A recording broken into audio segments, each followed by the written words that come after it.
Red Más, Canal 4, Esquel, Televisora Color, presentan a Ricardo Bustos en Entre Nosotros. Las siguientes empresas auspician a Ricardo Bustos en Entre Nosotros. Estudio Contable Bernengo. Confiabilidad y experiencia en asesoramiento laboral e impositivo. Museo Leleque, Patagonia. 13.000 años de historia, en forma ininterrumpida desde mayo del 2000. Celufrán Muebles, todo para su hogar.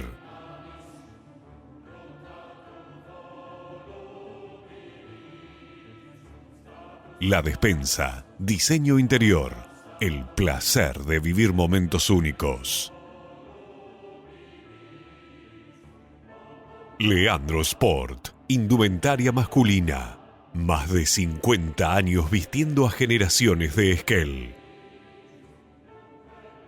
Legión Mat, materiales para la construcción, cimentando el crecimiento y el futuro de la región.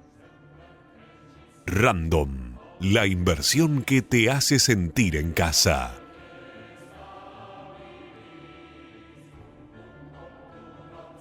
Viñas del Nantifol, pioneros en la actividad vitivinícola en el Valle de Trevelin. Spa Regüe, equilibrio, armonía, bienestar. Cruz del Sur, soluciones logísticas integrales y envíos a todo el país. Visítanos el 9 de julio 1687, Esquel. Doctor Mascota, salud y felicidad para mascotas. Integral SAI, la intención es que te sientas bien, muy bien. Buenas noches y bienvenidos a Entre Nosotros, un lunes más. En esta noche, noche de política internacional, vamos a analizar con un exiliado venezolano que tuvo que irse ya hace algunos años de su propio país, huyendo de la dictadura del chavismo en Venezuela. Vamos a hablar con él, su mirada sobre la extracción de Maduro y su esposa el 3 de enero de la ciudad de Caracas por el ejército de los Estados Unidos. Primer bloque del programa, la significancia que tiene, no solo para el pueblo venezolano, el que todavía queda en Venezuela y todos aquellos que ya han emigrado, sino también la implicancia que tiene esto para el resto de Latinoamérica. Segundo bloque del programa, la restricción hídrica en la región y el impacto que tiene en nuestra ciudad. Vamos a hablar con el ingeniero Mauricio Mateos, que es el gerente responsable del área de suministro de agua potable para la ciudad de Esquel y de Trevelin y la implicancia que tiene esto en nuestra vida diaria. Y el tercer bloque del programa se lo vamos a dedicar al bosque, el bosque andino-patagónica, la vida del bosque, desde antes que nosotros estuviéramos sobre este planeta, la vida del bosque antes que estuviera el ser humano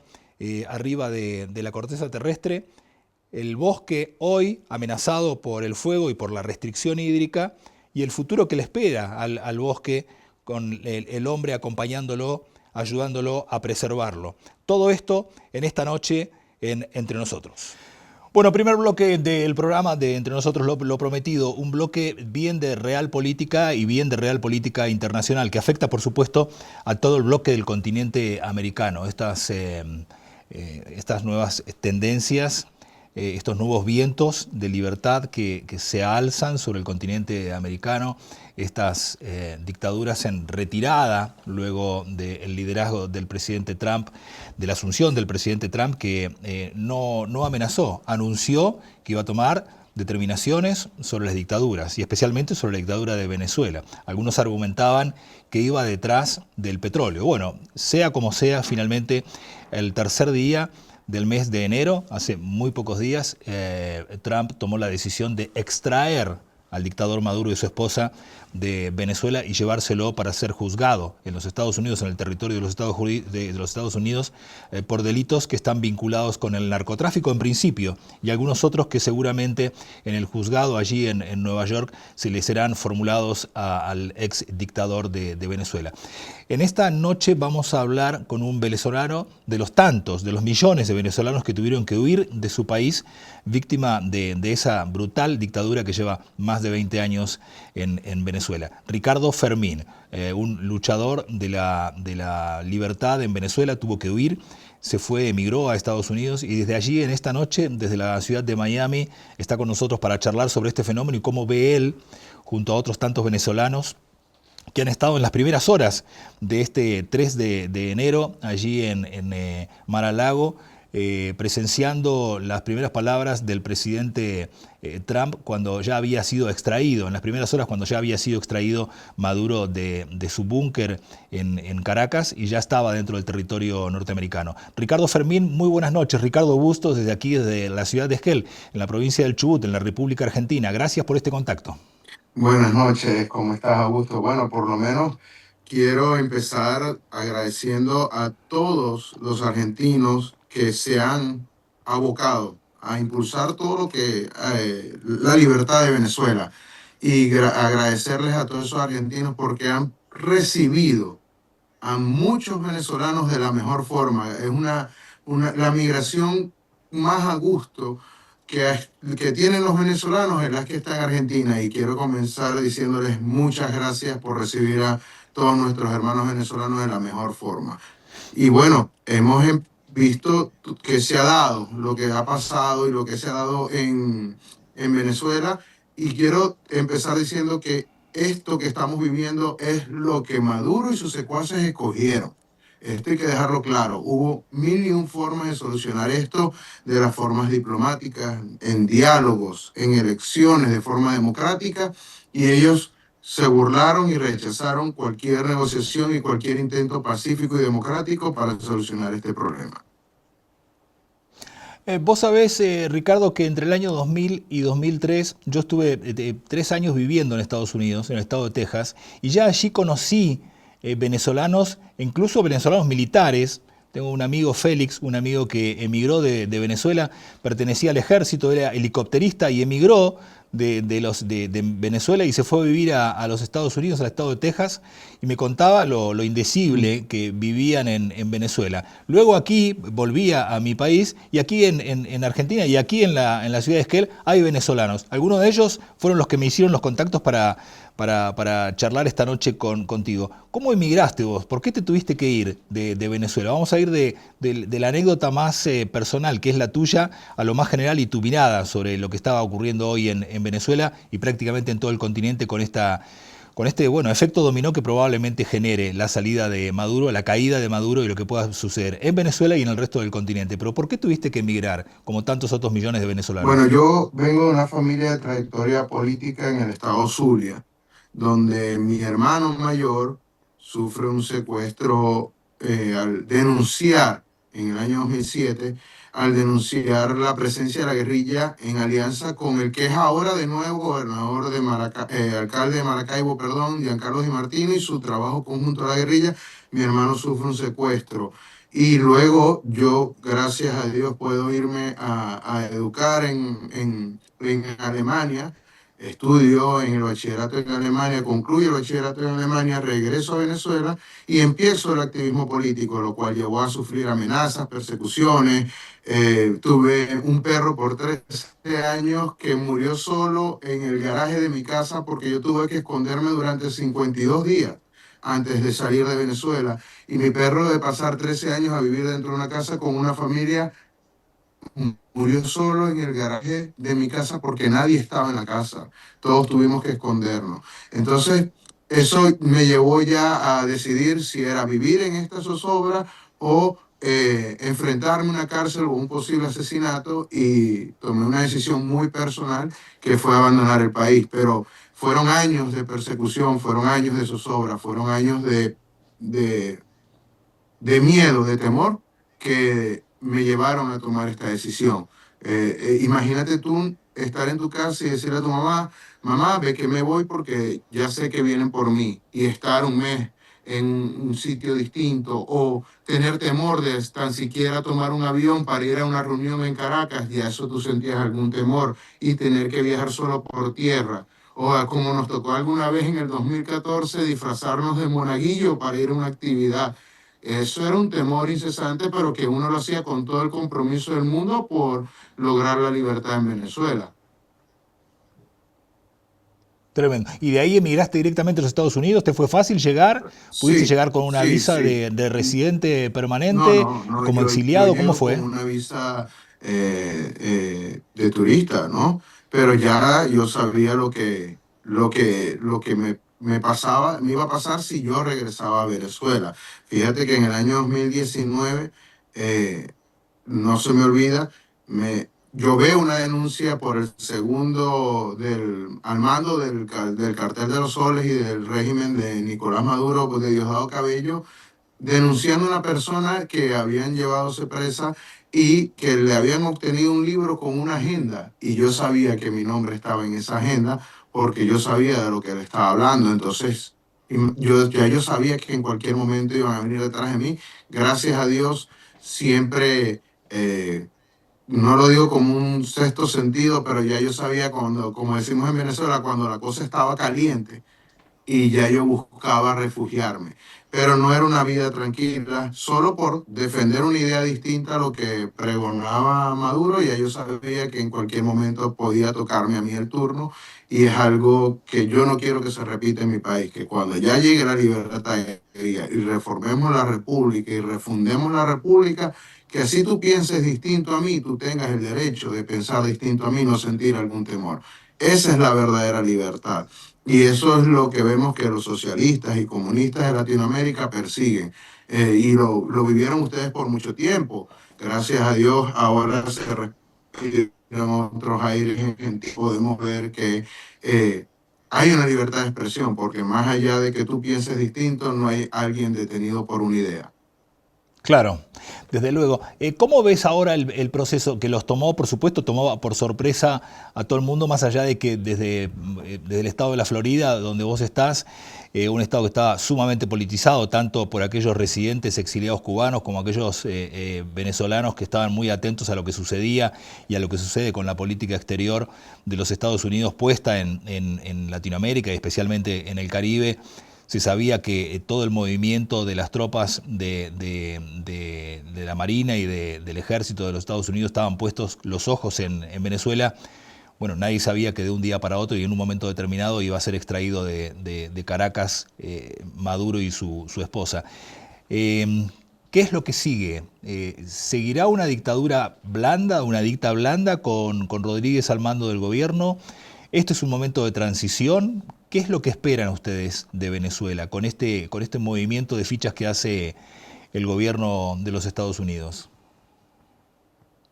Mira, si algo que podemos tener claro es que lo que ha dicho el presidente Donald Trump acerca de Venezuela se ha cumplido, y sus acciones con Venezuela. Él en su campaña dijo que iba a erradicar y a salir de todo aquello que fuese dictadura o socialismo o comunismo del continente americano. Y el 29 de julio, después del fraude electoral, donde Edmundo González Urrutia gana con más del 75% de los votos y no es respetado por el criminal Nicolás Maduro, nosotros tomamos una decisión, y es aquí donde te voy a dar la respuesta, de fundar una non-profit, una organización no gubernamental en los Estados Unidos llamada la OLB, Organización para la Liberación de Venezuela, con el objetivo de solicitar a los entes legislativos, bien sea el Congreso o el Senado de los Estados Unidos, una intervención humanitaria y militar para Venezuela, porque no podíamos ya verlos como unos actores políticos, teníamos que empezar a tratarlos como lo que los venezolanos sabíamos, pero el mundo no quería creer, que era un cuerpo criminal, una organización criminal manejando un país. Para hacerlo más claro, el sueño de Pablo Escobar se materializó en Venezuela bajo la tutela de Nicolás Maduro, Diosdado Cabello y Padrino López. Esa es la realidad de Venezuela. Entonces, las promesas que hizo el presidente Donald Trump, que fueron execrar ese tipo de actos del continente aplicando la doctrina Monroe, es lo que nosotros estamos viendo materializado. ¿Qué te quiero decir con esto? Que gracias a Dios, a la Organización para la Liberación de Venezuela, estos actos no los tomó por sorpresa, porque era una solicitud que veníamos haciendo hace más de un año. Y en una solicitud llegamos a escribir un proyecto de ley con el congresista Joe Wilson de Carolina de Dakota del Sur, el cual nos llegamos a exigir que el Departamento de Estado de los Estados Unidos tenía 180 días desde la promulgación de este proyecto de ley para que se tomasen esas acciones en el Caribe y en Venezuela. Y hoy vemos que eso está materializado, los tiempos se han dado. Pero las acciones que va a tomar Donald Trump, yo no te las puedo decir a ciencia cierta. Lo que sí te puedo decir a ciencia cierta es que hoy Nicolás Maduro está fuera de Venezuela, va a ser juzgado por actos criminales como narcotráfico y tráfico de armas para los Estados Unidos y en contra de los Estados Unidos, porque ellos se convirtieron en un problema para la seguridad nacional de los Estados Unidos y crearon una crisis migratoria que afecta a todo el continente.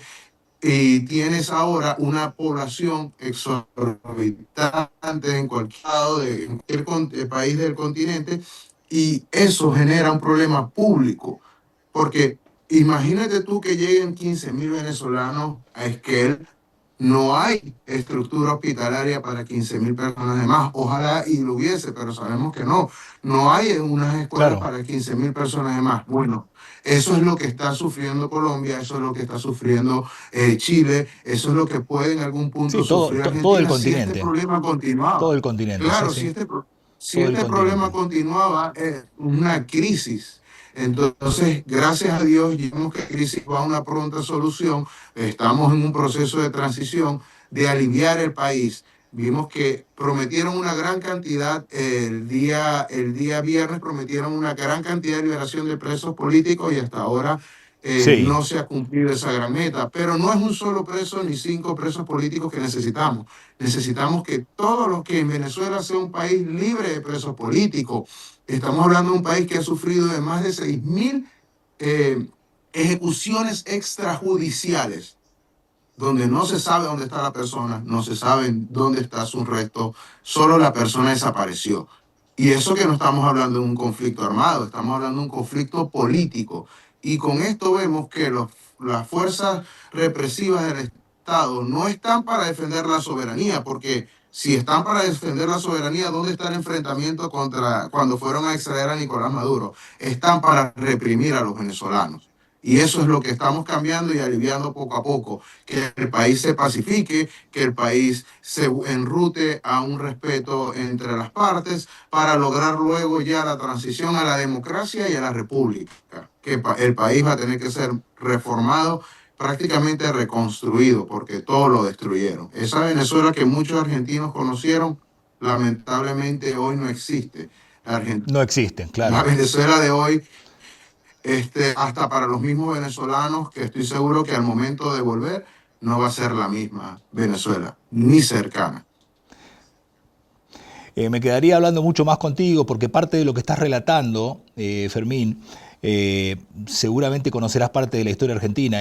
Parte de lo que vos estás relatando me hace mucho ruido y en realidad nos resuena a los argentinos, porque en la década del 70 lo vivimos al revés nosotros, con una dictadura de derecha que persiguió, también por supuesto hizo desaparecer con ejecuciones sumarias, fuera al margen de la ley, a muchos que pedían otro régimen, pedían un régimen comunista, incluso entrenado ese régimen que estaban pidiendo, entrenado por las fuerzas de izquierda de Cuba, que entrenaba terrorismo y que penetró con el terrorismo en la Argentina, y que por supuesto hizo del territorio argentino un territorio de guerra, un territorio de guerrilla, un territorio donde estaba el terrorismo instalado, y que ese gobierno de facto en la Argentina, allí a partir del año 76, dio un enfrentamiento armado que terminó con lo que dice la izquierda en la Argentina fueron 30.000 desaparecidos. Aunque hayan sido un solo desaparecido, si fue al margen de la ley, por supuesto que es execrable. Pero parte de lo que ustedes están relatando, o lo que vos me estás relatando, hace mucho ruido en la Argentina, porque tiene su correlato en lo que sucedió en la Argentina en la década del 70, probablemente con algunas particularidades que lo que sucedió en el 70 no está sucediendo ahora en la Venezuela de hoy o en la Venezuela desde los 90 hasta ahora. Muy probablemente, si yo te pregunto, Ricardo Fermín, vos cuando pedías libertad para tu Venezuela, no usaste las armas, no ponías bombas, no matabas gente. Bueno, en la década del 70 en la Argentina, los jóvenes idealistas, así decía la izquierda en la Argentina, cuando se hablaba de ellos, decían los jóvenes idealistas, Montoneros, el ERP y otras organizaciones de izquierda, ponían bombas y mataban gente. Muy probablemente ustedes no usaban eso, pero terminaron con presos políticos. El helicoide es una prueba de ello. Dijo alguien en la Argentina hace muy pocas horas, el helicoide de Venezuela es lo que era la ESMA en la Argentina en la década del 70. Por eso digo, podríamos seguir hablando horas sobre esta tragedia que le sucede a Venezuela y que aparece como un punto de inflexión, una luz de esperanza con la salida del dictador. El gran interrogante es si es solo la salida del dictador, si será solamente cambiar de collar o dejar de ser perro, es decir, si terminará la dictadura y esto será una etapa de transición como estás diciendo vos, ¿no? Sí, claro, mira, no va a quedar allí. Si algo hemos podido entender en este año que ha pasado del primer año del segundo mandato de Donald Trump, es que cumple con lo que promete en cuanto a otros países. Yo espero que esto se replique en todos los países del continente y que la doctrina Monroe se termine de llevar a cabo. Mira, el América para los americanos. Hay algo que yo me atrevo a decir, Argentina era una de las economías más cerradas del mundo, donde ustedes eran autosustentables en un 96%, era algo increíble, pero frenaba el comercio internacional para que esas empresas, hoy vemos que al conectarse con el mundo de forma correcta, se va a ver el dinero entre los argentinos que estén en esos rubros. Venezuela fue desconectado del continente. Venezuela solo fue utilizado para conectarlos con el eje del mal, el eje oscuro. ¿Quiénes son los socios del régimen? China, Rusia, Irán. Y los teníamos, y Cuba, y los teníamos dentro de Venezuela, a diestra y siniestra, siendo los verdaderos jefes. Hay 32 confirmados cubanos muertos defendiendo a Nicolás Maduro. ¿Y dónde estaba el ejército venezolano? ¿Y dónde estaban esos patriotas? Claro, él no confiaba en los venezolanos, él solo reprimía a los venezolanos. Y eso es lo que estamos logrando para lograr liberar a Venezuela de forma correcta, y en esa transición es lo que estamos. Tenemos también, como te lo dije, el ELN, la FARC, Hamas, Hezbollah, ISIS, operando dentro de Venezuela. Esa pacificación es lo que se va a lograr en esta transición para luego llegar a la ruta democrática. Estoy seguro que Venezuela necesita ir a un proceso eleccionario, que hay que recuperar toda la institucionalidad, pero ¿cómo lo hacemos? Primero, tenemos que reestructurar todo el Estado, porque vemos una Asamblea Nacional secuestrada, vemos un TCJ que no es un Tribunal Supremo de Justicia, que no es imparcial, al contrario, es parcial totalmente a los deseos de Nicolás Maduro y del difunto Chávez, y vemos también a todos los ministros, no hay una voz de protesta, y para que un país funcione siempre tienen que haber voces disidentes, porque claro, no puede ser magnánima una opinión, porque ahí es donde tú pierdes el norte. Tal cual. El norte. Ricardo, has sido muy gentil en esta noche en dialogar con nosotros. Desde la Argentina te mandamos un abrazo a vos y por supuesto los mejores deseos para el pueblo venezolano. Muchísimas gracias por este contacto en esta noche desde allí, desde Miami. Bueno, muchas gracias por la invitación. Espero que cualquier cosa tú me avisas y nos ponemos en contacto. Cada cosa que pase en Venezuela estamos a la orden. Y desde la Organización para la Liberación de Venezuela no me queda nada que decir, que no podemos descansar hasta obtener la libertad de nuestra patria, Venezuela. Que así sea. Muchísimas gracias. Amén. Y buenas noches, Ricardo. Hasta luego. Hasta luego. Nosotros nos vamos a una pausa, volvemos en segundos.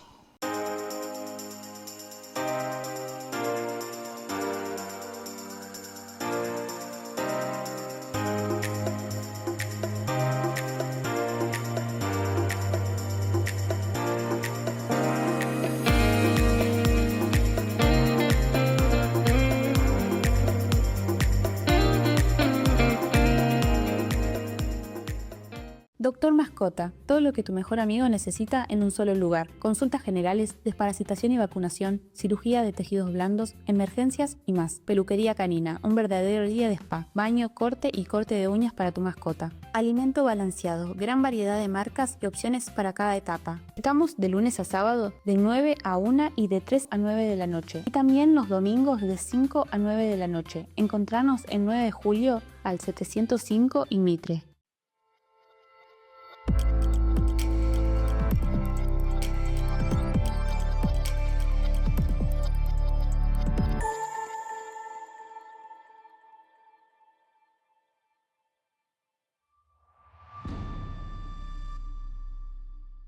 Su futuro inmobiliario comienza aquí.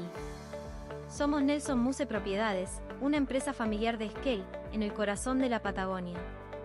Nos destacamos por la seriedad, profesionalismo y discreción en cada operación, ofreciendo asesoramiento confiable en venta y administración de inmuebles. En Nelson Muse Propiedades, cuidamos cada detalle para que cada decisión inmobiliaria sea un paso seguro. Spa Regbue equilibra tu cuerpo y armoniza tu interior.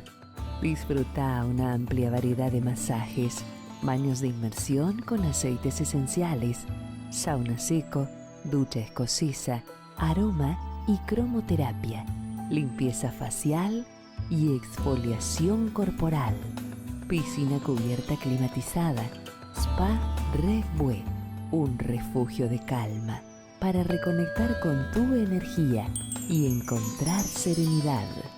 Spa Regbue, equilibrio, armonía, bienestar. Elegí tu destino y Gales al Sur te lleva. Paquetes turísticos a Estados Unidos, Brasil, el Caribe, Europa, Salta, cataratas, destinos exóticos. Representantes Hotel Termas de Puyehue, quinceañeras, pasajes aéreos, asistencia médica al viajero. Gales al Sur, una agencia con más de 20 años en la Patagonia.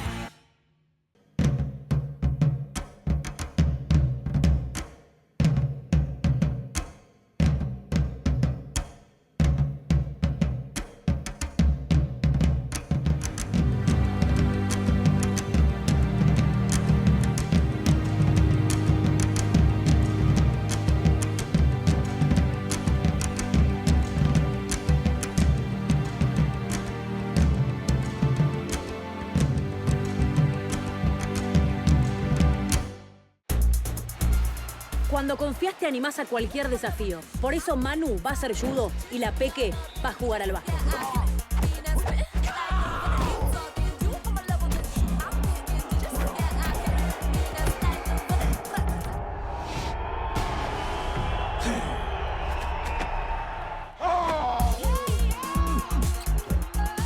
Cuando confías, seguro podés. La Segunda Seguros. Lo primero, sos vos. Sí, se habló en algún momento determinado, el año pasado, a mitad de año, hubo un proyecto que no prosperó, pero hubo un proyecto del Ejecutivo de llevarlo al Consejo Deliberante para empezar a poner más medidores. No prosperó eso. No, porque lo tenía que pagar el usuario y se quedó en la parte económica, porque hoy un medidor está en $300 más la instalación. Claro. Entonces no muchos quieren que, además que lo tienen que pagar, le van a controlar el consumo. Claro, pero bueno, pero siempre lo tiene que pagar el usuario. Las conexiones nuevas todas las pagan el usuario, todas. Entonces bueno, ahí estamos buscando financiamiento para que lo paguen, pero con más comodidad. Sí, con una financiación un poco más larga. Claro. ¿Cuánto vale un medidor? $300 caja, kit y caja de medidor, kit y el medidor $300, más la instalación. Claro. Hay que agregarle la instalación. Y tenés que romper la vereda un poquito más, sí, y seguro que hacer algún trabajito ahí, pero comparado con el costo ese, eso es lo de menos. Sí, el costo grande está en el medidor, sí, que es un medidor que después toma en forma remota, ¿no? Toma en forma remota, pero hay el toma estado tiene que pasar caminando con el lector, sí, y va tomando los datos. Va tomando. Y lo que tiene muy bueno es que te toma los datos y cómo lo programes te da la información de lo que pasaron los últimos 30 o 45 días, día por día. Entonces cuando viene gente que dice, tengo mucho consumo, tomás el medidor, ves el registro y ves día por día. Entonces si es constante el registro, si tenés una pérdida.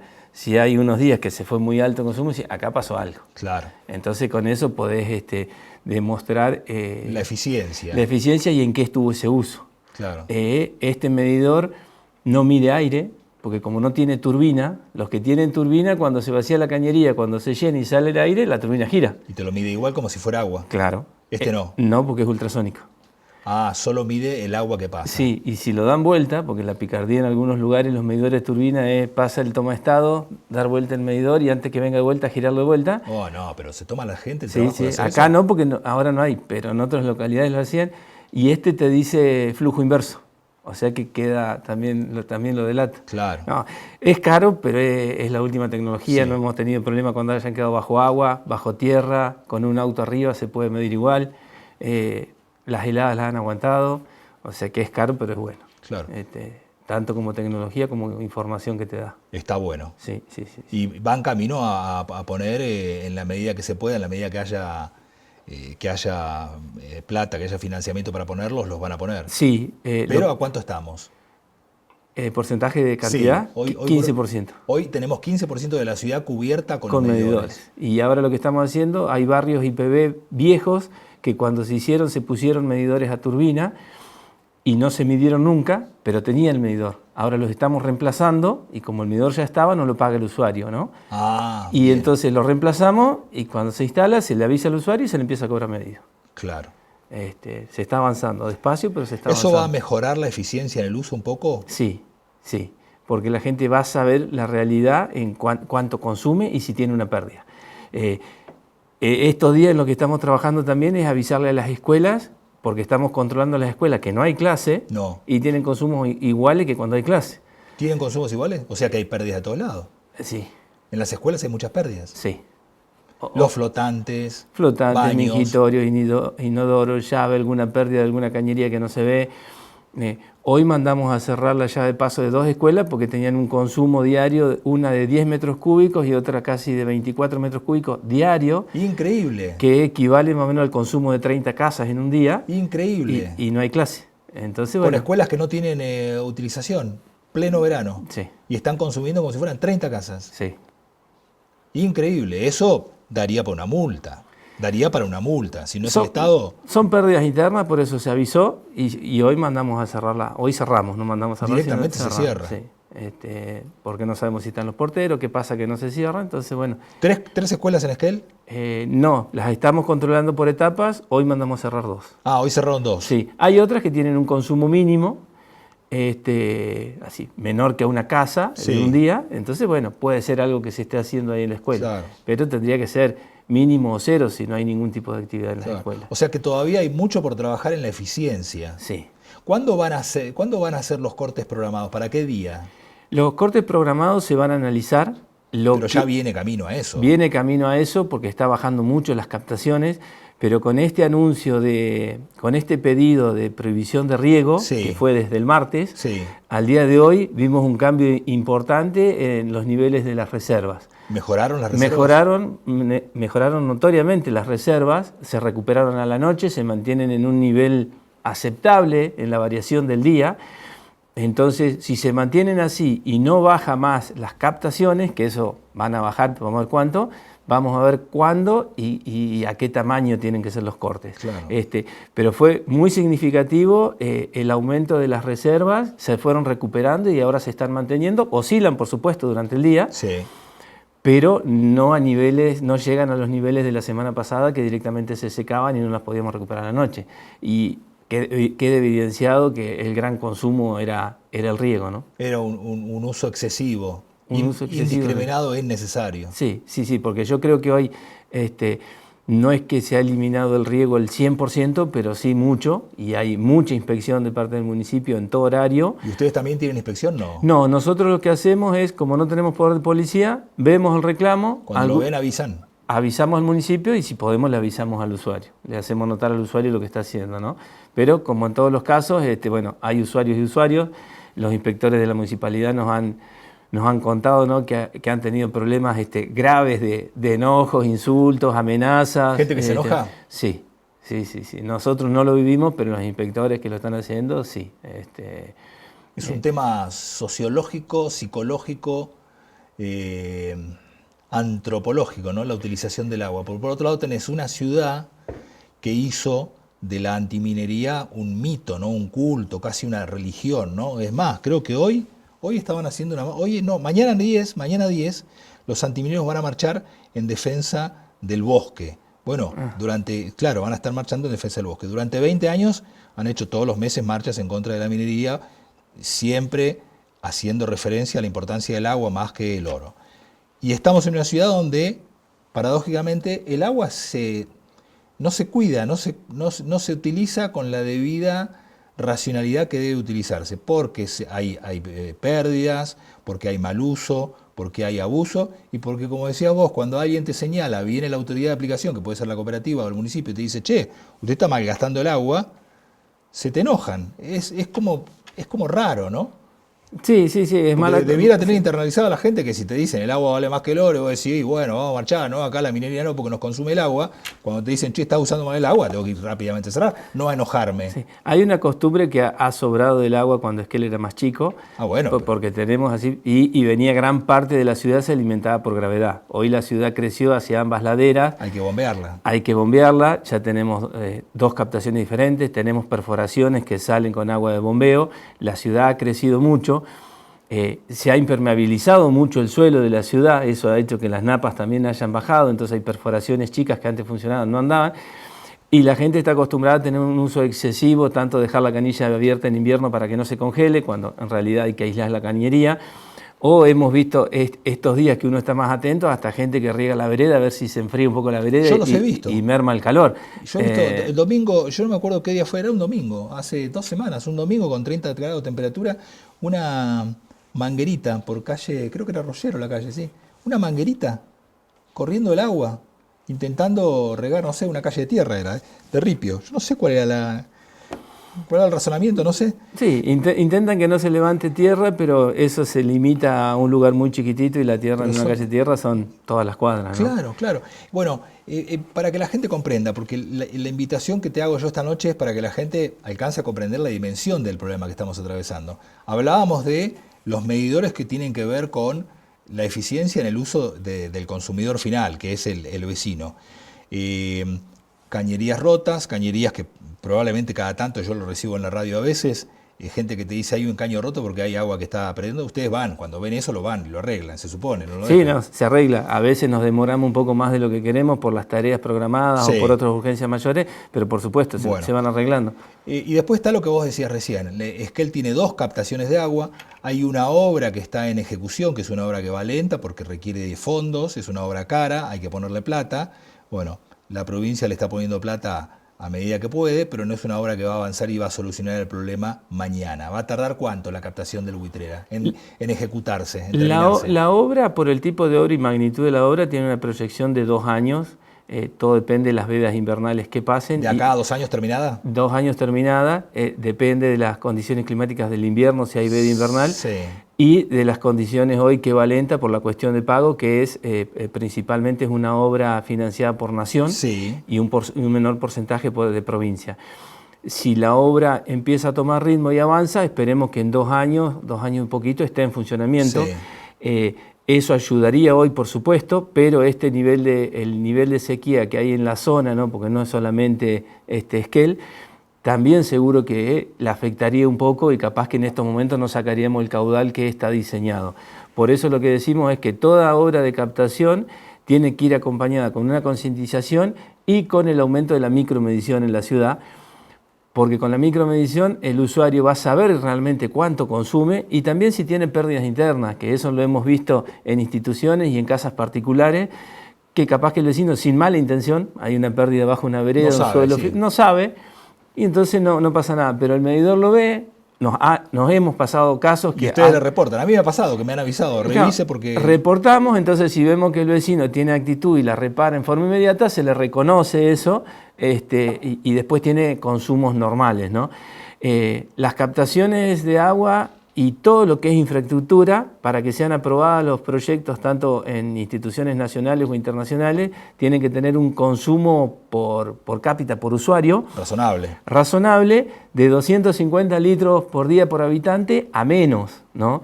Si nosotros le ponemos 400, 500 litros por habitante, que es lo que suponemos que estamos queriendo gastar hoy y no tenemos agua, no van a ser aprobadas las obras. Nadie lo va a financiar. Nadie lo va a financiar así. Primero, mejorar tu índice. Reparar las pérdidas, mejorar el consumo, medir y después hablamos, ¿no? Sí, bajar el consumo, no derroches. Claro, entonces, sí, traer más agua a la ciudad hace falta, pero principalmente también para el crecimiento de la ciudad, para poder asegurar el crecimiento de la ciudad. En una palabra para que la gente entienda, pudieran hacer falta más obras de infraestructura, son caras, hay que pagarlas. Para buscar financiamiento, ningún banco, ninguna organización internacional te va a financiar si vos estás derrochando el agua. Tal cual. Todos te dicen, el agua potable es para consumo humano, no para otros usos. Y sabemos que en otros países más desarrollados los consumos llegan a 100 litros por habitante. ¿Y nosotros estamos arriba de 400? Y hoy estamos ingresando al sistema nosotros arriba de 400 litros por habitante. Es una salvajada. Y no alcanzaba. Ahora, desde el martes que se prohibió el riego, estamos recuperando la cisterna, tenemos buenos niveles de cisterna, o sea que yo te diría que estamos gastando entre 300 y 350. Todavía estamos arriba de los estándares. Todavía estamos arriba. Teniendo en cuenta ya eso, sacándole un porcentaje de pérdida que no se puede negar en redes, en producción, todavía estamos con consumos altos, pero sí, está alcanzando lo que tenemos. Repetime ese dato que me escandaliza. Los países evolucionados, industrializados, civilizados, digamos, utilizan aproximadamente 100 litros por persona por día. 100 litros por habitante por día es lo que se recomienda y está demostrado en algunos países. ¿Qué es lo que utiliza alguien para cocinar, para bañarse, para consumir? Sí, con un mínimo cuidado. Con un mínimo cuidado. Por eso nosotros lo que decimos y recalcamos, insistimos con la importancia del tanque domiciliario entre 750 y 1000 litros para una familia de tipo de 3-4 personas. Un día le tiene que alcanzar, pero sin ningún tipo de problema de cuidado interno, ¿no? Para uso interno de la casa. Fantástico. Mauricio, te libero. Muchísimas gracias, buenas noches y bienvenido por haber estado con nosotros esta noche. Bueno, gracias a ustedes. Bueno, iremos viendo cómo avanza el verano y si tenemos que llegar a los cortes. A la medida drástica. A las medidas drásticas. Esperemos que no haga falta. Esperemos que no, y si la respuesta del usuario, cuidando el agua y no regando, se responde así, no bajan mucho las captaciones, capaz que no haga falta, pero bueno, vamos a tener que ir día a día, recién empieza el verano, ¿no? Gracias y buenas noches. De nada, gracias a ustedes. Nos vamos al último bloque de este programa que tiene que ver con otro elemento natural que está con nosotros, que puede ser un gran aliado y que hoy lo tenemos como un enemigo, el fuego, en segundos. Cuando confías te animás a cualquier desafío. Por eso Manu va a ser judo y la Peque va a jugar al básquet.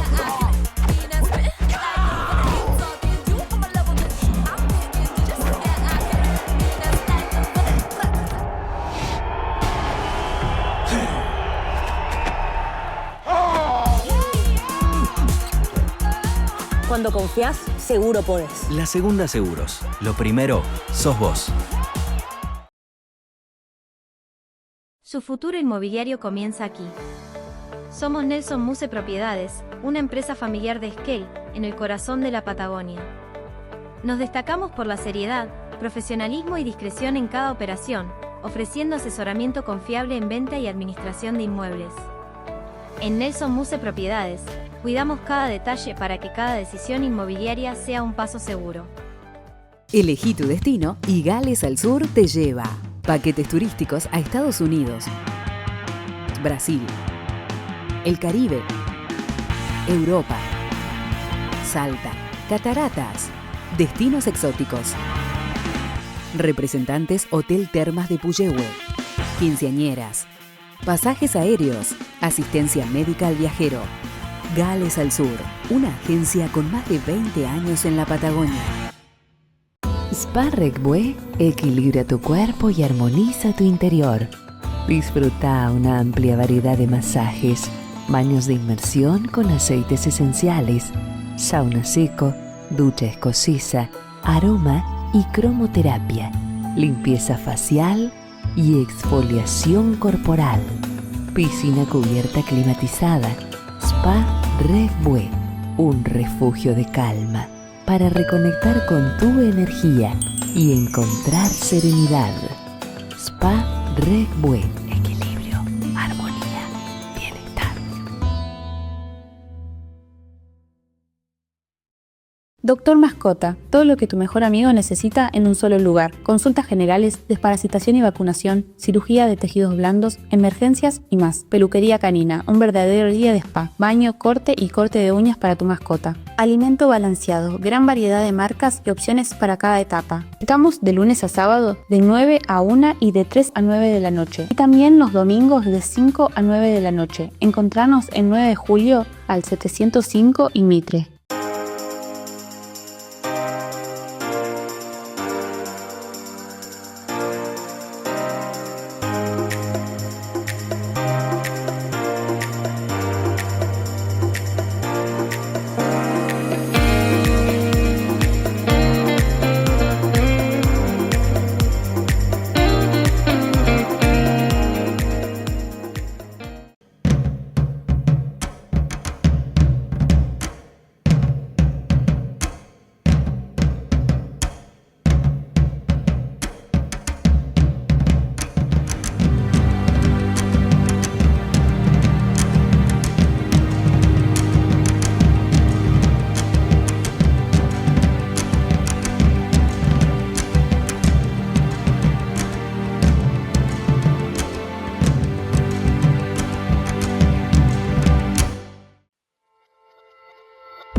Vos sos ingeniero agrónomo, ¿verdad? Sí, soy ingeniero agrónomo. ¿Y tuviste experiencia en materia forestal como funcionario público? O sea que la mirada que tenés sobre el bosque no es solo como profesional, como ingeniero agrónomo, sino que alguna vez también pasaste por la función pública y tuviste una mirada sobre el bosque. Digo porque en este programa, esta noche, atravesamos en el primer bloque una mirada de la política internacional y la extracción de Maduro de Venezuela. Segundo bloque hablamos de un elemento de la naturaleza como es el agua o la restricción del agua, que es la restricción hídrica. Y en este bloque te invito a vos para hablar del fuego y de la madera, ¿no? La combinación de las dos cosas. Por eso es que te pregunto esto de que, si bien sos ingeniero agrónomo, tenés una mirada sobre el bosque, sobre la interacción entre el bosque y el fuego y el hombre y demás. O sea que ya tuviste una experiencia sobre incendios, sobre la vida del bosque, sobre la contemplación del mismo, ya sea como un productor,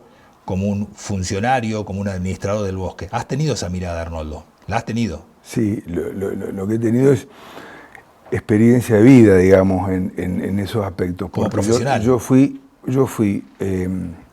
director general de bosques en la provincia durante el gobierno del doctor Maestro, entre el 91 y el 96, y después, a partir de ahí, me dediqué a la actividad privada y tuve un vivero importante acá en Esquel. Foresté aproximadamente unas 7.000-8.000 hectáreas acá en toda la zona. Las forestaciones que se ven del aeropuerto hacia acá, esas prácticamente las hice todas yo. Fui asesor de varios productores en planes de manejo del campo, en manejo de plantaciones forestales, en manejo de bosque nativo. Y además soy consultor ambiental. O sea que tienes una mirada bastante amplia. Sí, tengo una mirada bastante amplia. Y el bosque, cuando uno dice bosque, está diciendo mucho. Está diciendo bosque implantado, bosque natural o bosque autóctono. O sea, cuando uno dice bosque no es todo lo mismo. Si bien un desconocedor como cualquiera de nosotros, o como el turista que está mirando desde los canales de televisión de Buenos Aires y dice, uy, se queman los bosques, está bien, pero los bosques se queman, adentro de ese bosque se quema todo, se quema bosque implantado y se quema bosque que es autóctono y que puede tardar mucho más en crecer. Sí, el bosque nativo es un recurso natural que tiene la región. Es un recurso natural. Es un recurso natural, como lo puede ser la minería, como lo puede ser un río. El suelo con aptitud para ser forestado, que no tiene bosque nativo, pero puede ser forestado con especies exóticas y desarrollar ese cultivo exitosamente, ese suelo es otro recurso natural.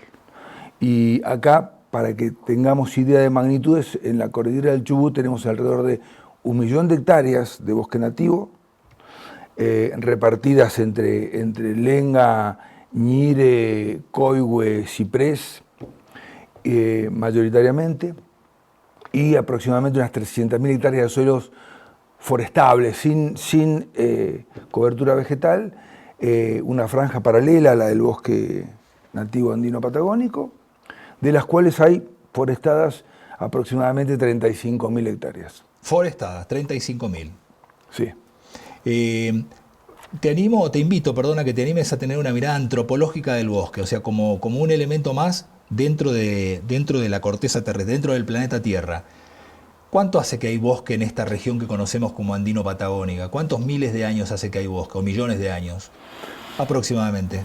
Mira, yo me animaría a decir millones de años. Millones. ¿Antes qué había? ¿Glaciares? Cuando las placas tectónicas generan la cordillera de los Andes, sí, y por lo tanto se constituyen en un obstáculo para la circulación de nubes que empiezan a dejar la mayoría de las precipitaciones del lado de lo que hoy es Chile y pasar un poquito más secas hacia el lado argentino, ahí se empieza a generar determinado tipo de vegetación que hoy deriva en el bosque andino patagónico, que fue marcada por las glaciaciones hace 2 millones de años, que de alguna manera extendieron la franja en la cual el bosque nativo se encontraba, y hoy tenemos un bosque nativo que tiene pocas especies, pero que se desarrolló en aislamiento de otras formaciones leñosas, y por lo tanto esas especies son bien características de esta zona. Digamos, también caracterizan a Nueva Zelanda, por ejemplo. Tenemos las fagáceas, que son la lenga y el ñire, los tenemos también en Nueva Zelanda, porque en algún momento estos continentes formaron parte de una sola unidad. Lo mismo que hay acá, hay allá, parecido. Exactamente, parecido. Y se queman los bosques, se han quemado, así como nosotros tenemos una vida útil de 100 años, pongámosle, la gente vive 100 años, pongámosle, o 70 años, 80, 90. Entonces, toda nuestra vida, toda nuestra historia se cuenta en relación a esa vida que vivimos, 70 años. Después vamos para atrás con los libros, con los antecedentes, con los registros, con la historia. Pero también es una historia que no va más allá de 200, 300, 400, 500 años. Mucho más para allá no podemos ir. ¿Se han quemado los bosques antes? ¿Se quemaban los bosques? ¿Como consecuencia de qué se quemaban? Este es un momento interesante para poder vertir estos conceptos, porque estamos literalmente en el medio del humo. Estamos en un momento muy dramático para nuestra región, muy dramático para la gente que vive, muy dramático para los prestadores turísticos, muy dramático para los productores agropecuarios. ¿Es inoportuna mi mirada? Y forestales. ¿Es incómoda? No, para nada. Me da pie, me sirve para expresar cuál es la función del bosque, porque en este momento lo que se percibe en los comentarios en las redes es una terrible frustración, impotencia y enojo que se canaliza básicamente hacia las estructuras gubernamentales. Claro. Y porque es necesario de alguna manera canalizar esa ira, buscar un culpable.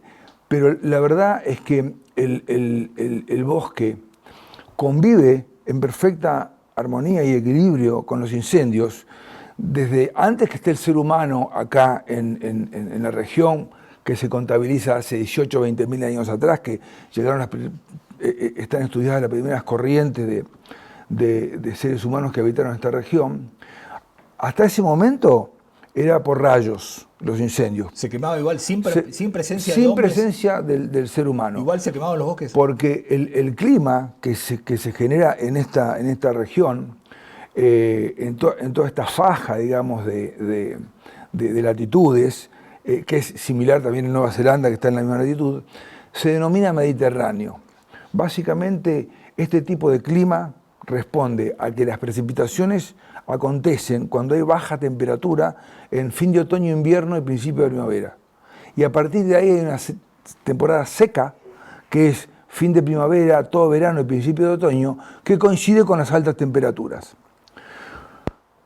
Por lo tanto, durante esa temporada seca estamos expuestos a acontecimientos de fuego.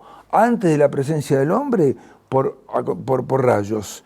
¿Y ahora? Esos incendios eran más o menos graves, depende del ciclo húmedo o seco que acontecía en ese momento. Y no los apagaba nadie, obviamente. Nadie los apagaba. ¿Se apagaban solos? Se apagaban solos. Y después, cuando aparece el hombre y empieza a usar el fuego como herramienta, o inclusive para despejar campo para su ganado,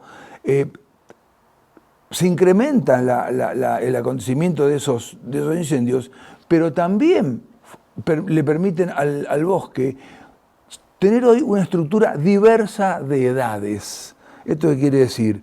Que la manera en que el bosque mantiene su equilibrio y su fortaleza estructural es que haya en el mismo momento en una zona renovables que están creciendo, ejemplares jóvenes que ya están por llegar a la madurez y ejemplares maduros que están ya por llegar a la senescencia de la muerte.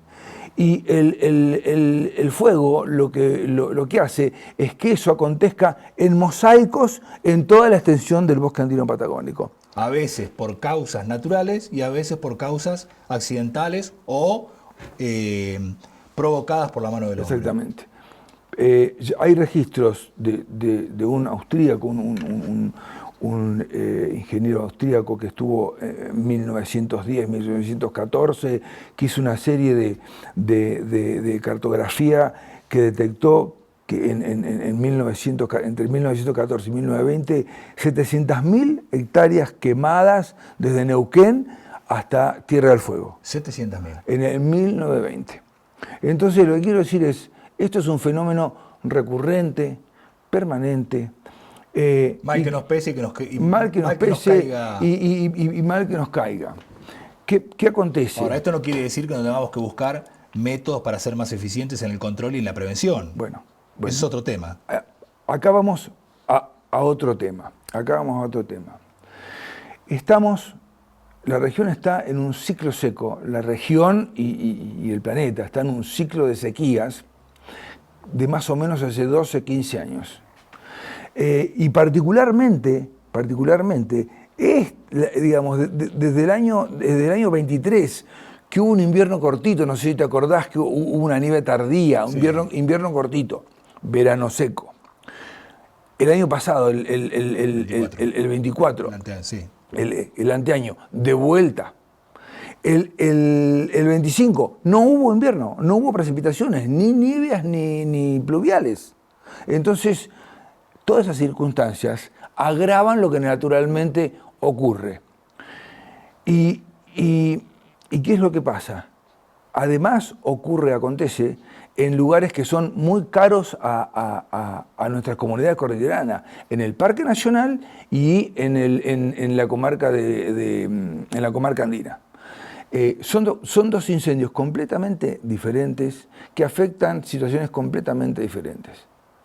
El del Parque Nacional es un incendio originado por un rayo en circunstancias completamente naturales, en un lugar muy difícil de acceder, muy difícil de llegar en las primeras horas, que es el momento que se puede apagar, y alejado inicialmente de lugares con bienes o vidas humanas. La afectación de la costa la costa este, que es la que nosotros recorremos, que ahora empieza a haber problemas con el camping, el del Lago Verde, el de Rayanes, Cumehué y todas las instalaciones, es de los últimos 2 días. El incendio empezó hace un mes. En los últimos 2 o 3 días se desató por una circunstancia de baja humedad ambiental y vientos. El esfuerzo en ese caso tiene que estar y está concentrado en defender bienes y vidas humanas. No tiene sentido gastar recursos del Estado, que siempre son escasos, en tratar de interrumpir algo que es inherente al ciclo natural del bosque nativo. Pasemos ahora al noroeste. ¿Qué pasó en el noroeste? Es un incendio sobre un incendio. La mayoría de la zona que empezó a incendiarse ya se incendió antes, en los años 80, y esto es un rebrote, una regeneración furibunda, porque la especie que predominaba es Pinus radiata, que tiene una altísima regeneración, y forma un entramado prácticamente imposible de acceder. Es una bomba de tiempo. Se conjugaron la sequía, se conjugó, no se sabe, se está investigando si la intencionalidad o si un accidente, con una altísima concentración de viviendas y de gente habitando en toda esa zona, y ese combo es lo que hoy disparó lo que disparó. ¿Cómo? Disparó lo que disparó. Disparó lo que disparó. Bueno, estamos ahí. Como habrá visto la audiencia, no hicimos juicio de valor sobre si se pudo haber evitado o no se pudo haber evitado. Simplemente estamos relatando lo que son los hechos. Sí. Y cómo se comporta la naturaleza. En este caso, cómo se comporta la naturaleza. Exactamente. Pero además, a ver, estamos en el medio de la batalla, en el medio de la guerra. Todo el mundo está sensible. Sería realmente poco ético empezar a señalar errores por una cosa o por otra. En este momento hay que respetar a todos los que trabajan, hay que respetar al gobierno que está haciendo todo lo que puede, inclusive trayendo aviones de donde puede, vienen brigadistas de otros lugares. Hay un esfuerzo terrible que hay que respetar y valorar. Pero yo quiero... digamos, echar por ahí una mirada sobre este tema de la tendencia de la sociedad en general, acá y en el mundo, a vivir en áreas naturales y a vivir en zonas de bosque que se llaman zonas de interfase. Que es muy lindo, pero muy peligroso. Que es muy lindo, que es fantástico, pero que exige vivir bajo determinadas circunstancias de vida diaria. En la zona de Puerto Patriada y en todo el noroeste hay posibilidades, había y hay posibilidades de realizar planes de prevención que son infinitamente más baratos que lo que se gasta en el combate del incendio catastrófico. La pretensión, en la prevención gastamos $1. En el combate gastamos 50 pesos. Esa es la relación, la magnitud. Ahora, es muy fácil decirlo cuando aconteció la crisis. Es lo mismo que con la inundación de Bahía Blanca o inundaciones en la provincia de Buenos Aires, que está todo el norte bajo agua. Ahora, cuando aparece la situación nos acordamos, esto ya habíamos dicho que había que planificarlo, habíamos dicho que había que preverlo. Pues, ¿qué pasó? Bueno, lamentablemente hay algo que se llama la paradoja de la prevención. ¿Y cuál es la paradoja de la prevención? La prevención exige planificación y ejecución en un esfuerzo continuado y permanente de mediano y largo plazo. Y ahí da sus resultados. Pero los resultados de la prevención son silenciosos. No pasa nada. Por eso hay que hacerlo. No pasa nada. No hay inundaciones, no hay incendios. Por eso hay que hacerlo. Bueno, por eso hay que hacerlo. Pero el gobernante tiene la urgencia del día a día, de atender el gasto, el problema, la situación de sus comunidades, de sus votantes, los problemas que aparecen en la gestión diaria de la cosa pública. Y entonces esa urgencia en salud, seguridad, educación y justicia como pilares básicos, empieza a consumirse los fondos. Y como no pasa nada, porque si no hay inundación, ¿para qué voy a seguir gastando en limpieza de canales? Y si no hay incendios, ¿para qué voy a seguir gastando? ¿Para qué voy a limpiar el bosque? Exactamente. Para que no pase nada. Exactamente, para que no pase nada. Es la paradoja de la prevención. Arnoldo, muchas gracias. Muchas gracias a vos, Ricardo. Nos vamos al cierre de esta noche de Entre Nosotros. Las siguientes empresas auspiciaron a Ricardo Bustos en Entre Nosotros.